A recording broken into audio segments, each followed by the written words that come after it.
unless we have wide receivers hurt or on a bye week, you probably don't ever see my lineup again. I'm angry at Curtis Samuel for that 2-point performance he had the other week, so he got the benching, and that's why we picked up Alec Pierce. I didn't want to start him, which, it would have been probably smart, but it wouldn't have mattered. He got 12.9 points. Pat Freiermuth finally had a good game. I feel like it's been weeks since he's had a good game. He's got 15.5, so I made the wrong decision at tight end. I made the wrong decision at wide receiver, and it really, honestly, still wouldn't have mattered because his team played very well. Cordero on IR as always. Let's look at his team, how he played. Trevor Lawrence had 18.7 points. Najee 11. Najee hasn't really had that good of a year, so that's tough to see. But Dameon Pierce, great pickup for him. 15.7. Devontae Adams 17.5. Mike Evans 18.6. George Kittle 21.8. He had nobody. He had not a single person or defense or kicker in his team drop below double digits. So that's why I lost. The Dallas Cowboys defense won him. Compare his defense to mine. He got me 13 points. Compare his kicker, he got 3. That's 16 points. And kickers and defense is right there. Yeah. So all his players really played good. Yes, Jalen Hurts, but he was on a bye week. Michael Thomas hurt. George Pickens played great. Christian Kirk played great. Tyler Higbee on a bye. J.K. Dobbins, he was hurt. And then Kenyon Drake. Yucky, you. 0.5. So we lost, like I said. So let's go back to my team. And let's show you, this is my lineup that I have so far that we are rolling with. Eckler and Keenan Allen are on a bye.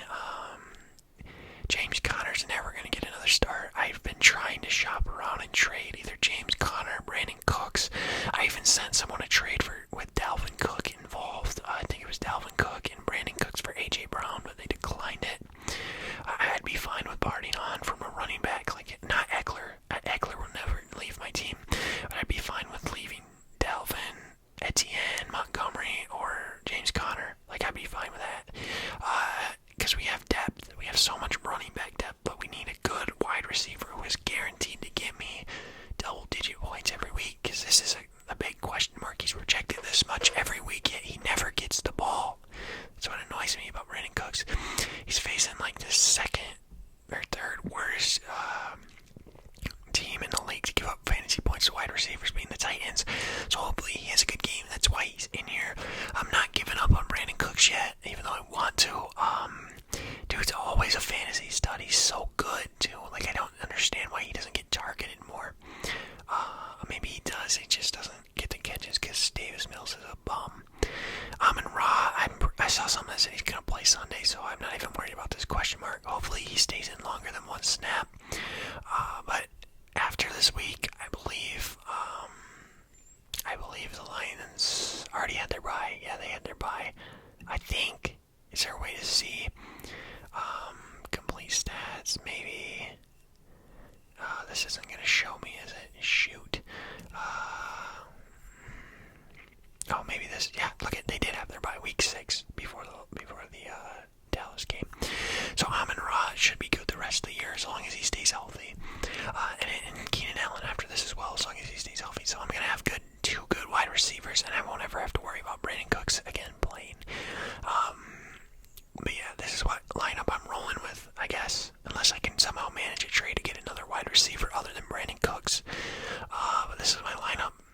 I have 2 very good tight ends, as in Zach Ertz and James Conner. I have to keep both of them around. I was thinking about shopping them around, setting up a trade to give someone who needs a tight end for some wide receiver depth. But Zach Ertz and the Cardinals haven't had their bye, and Pat Freiermuth and the Steelers haven't had their bye yet, so I'm holding on to both of them so they can interchange when one is the bye. Even though we had a bad performance last week, I think Zach Ertz stays the tight end at least for one more week until we see how this target share with Rondale Moore, what's his name, D-Hop, Robbie Anderson. They got a lot of wide receivers there that want to get the ball. And then they have that Eno Benjamin guy who's getting a lot of targets out of the backfield as well. So we're going to give Zach Ertz, he's got another week. If he doesn't play good, I guess we'll just base it off on matchups, I guess, with Freiermuth. But Freiermuth's let me down too many times to not bench him. I guess is what I'm saying. So this is the lineup I'm rolling with. Josh Allen will never have to come out. I believe Dalvin Cook had his bye already as well. He did. It was last week. Duh. He'll never have to come out. So those are two that will never have to come out. After this week, Austin Eckler and Keenan Allen will never have to come out. So that's my quarterback, my two running backs, and a wide receiver. As long as the wide receiver actually plays and is healthy, that will never have to come out. And two actually with Amon-Ra. So all of this up until tight end is never going to have to come out of my lineup again. And then I think everything else below it is actually going to have to at some point. The bye week for the Bears is week 14. The Jets bye week. I don't know. Defense is not really something I necessarily. Yeah, week 10. It's not necessarily something I have to hold on to. If they play bad, they're getting cut type deal. Evan McPherson, they haven't had their bye yet, have they? No, week 10. So we'll have to obviously pick up a kicker that week. But I have 2 empty slots on my bench. I believe. I didn't claim anybody off waivers. I was going to wait till tomorrow, which is, for me, it's Wednesday. But for you guys, you're seeing this on Thursday. So that never doesn't make any sense. But I'm going to wait for tomorrow to, sorry if you guys can hear that. But I'm going to wait for tomorrow to, shop around on the free agent market and get me probably some more wide receivers I don't know, I guess we'll just see. We'll have to shop around and look around and see. So, let's look at how these guys are doing on the year. As always, we do this before we end the video. I really apologize about that sound, but I can't stop and edit this out because the way I record my audio doesn't line up with the video right. If I stop the audio and then, you guys probably don't care. Josh Allen on the year, almost 2,000 yards, 17 TDs, only 4 interceptions, which is very good, and 2 fumbles. He has 2 touchdowns on the ground, 257 yards on 47 carries. Dalvin Cook, 94 carries, 450 yards, 4 touchdowns, 12 receptions, 80 yards. Etienne, 68 carries, 415 yards with a touchdown, which he got in last week's game. He also had 100 of these in last week's game. 14 catches for 151 yards. Brandon Cooks, 28 catches, 281 yards, and a touchdown. That's very sad. That's so bad. That look at how much Etienne has.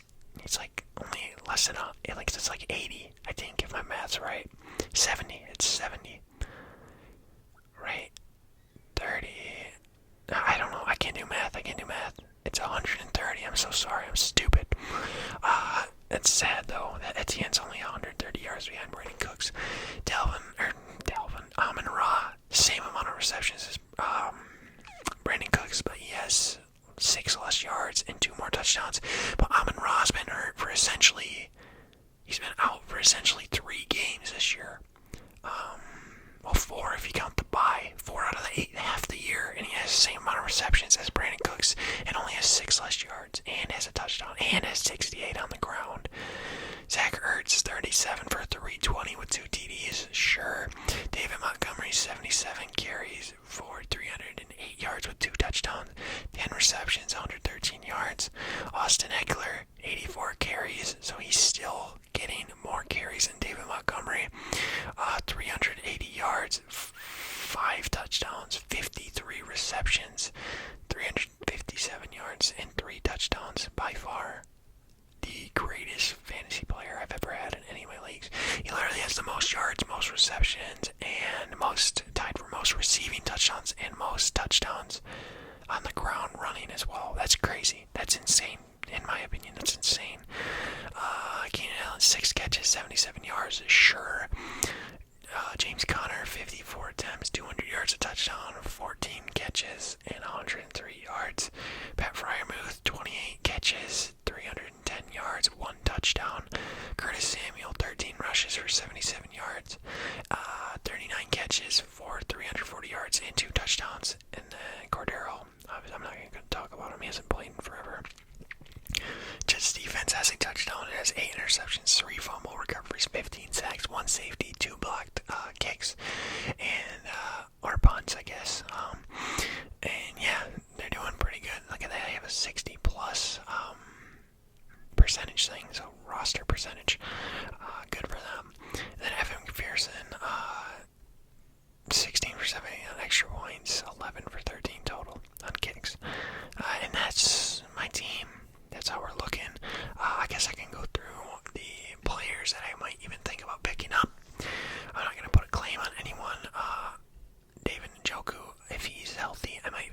stash him on my bench.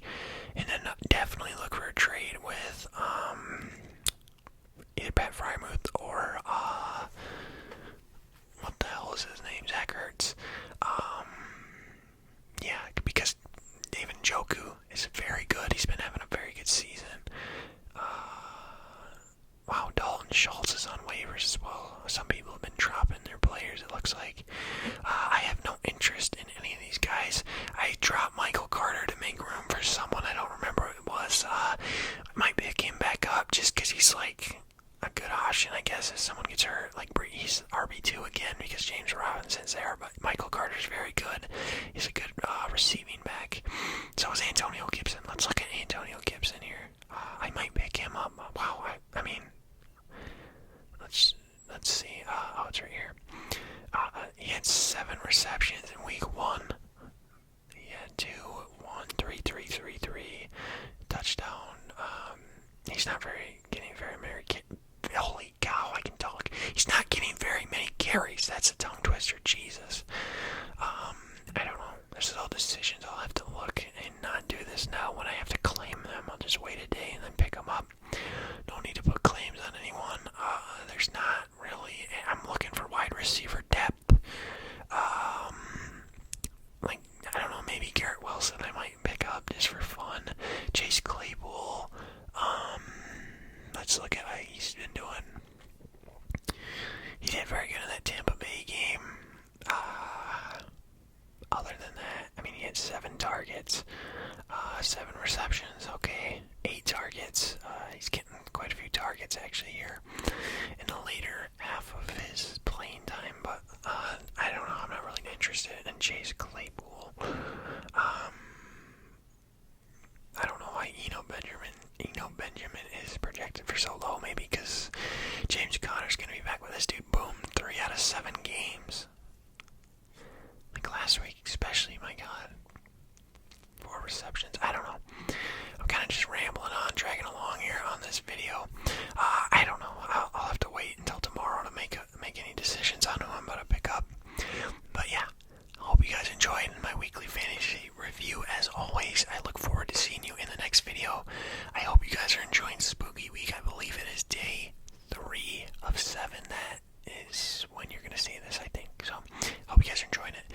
Anyways, y'all, I'm going to have to call it there. I appreciate you for watching. As always, I look forward to seeing you in the next video. Peace out, you guys.